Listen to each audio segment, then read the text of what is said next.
Good morning everybody. In today's video we're going to be taking a look at all of the tools you're going to need as a beginner miniature painter. This of course goes from the paintbrushes to the palettes and of course the paints.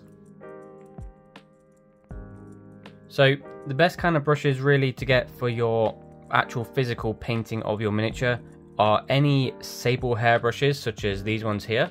These ones are from Green Stuff World, and you can see with the sable hair brushes they just get a really nice solid strong tip, and they have a lot of flexibility as well. However, I would also recommend getting something like these, so like little synthetic brushes, and this is just a very cheap sort of watercolor brush, and these are really good for taking your paints, say from your paint pot onto your palette, and for mixing on your palette as well, because it doesn't particularly matter if you get these destroyed because they are about £1, if that. When it comes to palettes, I would highly recommend any new beginner painter to get a wet palette. This one here is one you can get from the Iron Painter, and the wet palette allows your paints to last longer, so it increases the longevity of paints and it keeps them from drying out, so you can keep returning back to your paints rather than going back to your actual paint pot itself. Equally, you don't have to go out and buy a wet palette, you can make your own. This is just some tub from the kitchen, and we're going to need some paper towel. Just put this down into the bottom. You want to make sure that we wet the paper towel.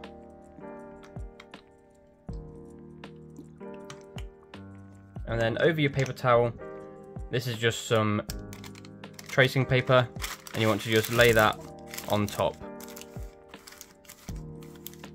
And now this here would be absolutely fine for putting your paints on and using it as your palette. Next up, it should probably go without saying, but you're going to need something to hold your water. This is just a old pickle jar, and this is what I use every single day for thinning out my paints and cleaning my paintbrushes. Painting handles are absolutely, in my personal opinion, essential for miniature painting. You can get them like such as this one. This one is from Redgrass Games.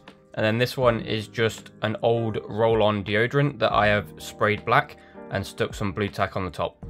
And now, the purpose behind a painting handle is your hands have natural oils on them. And if you were to hold your miniature with your hand, you would be applying that natural oil onto your miniature, and you can potentially damage or even rub off your actual paint job.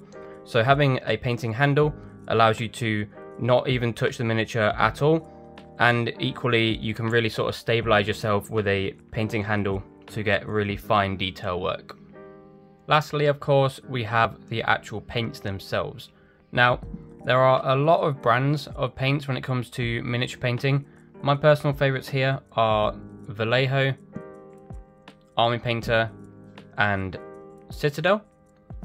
And if you're a beginner painter and you're getting into Warhammer, for instance, Citadel paints are going to be the ones that you are most common with. These are the ones from GW themselves.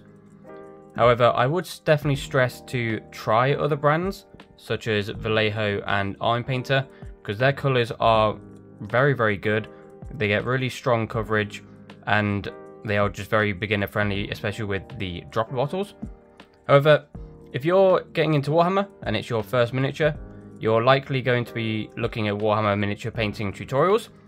And a lot of the time they are going to be using Citadel paints due to these being from Games Workshop themselves.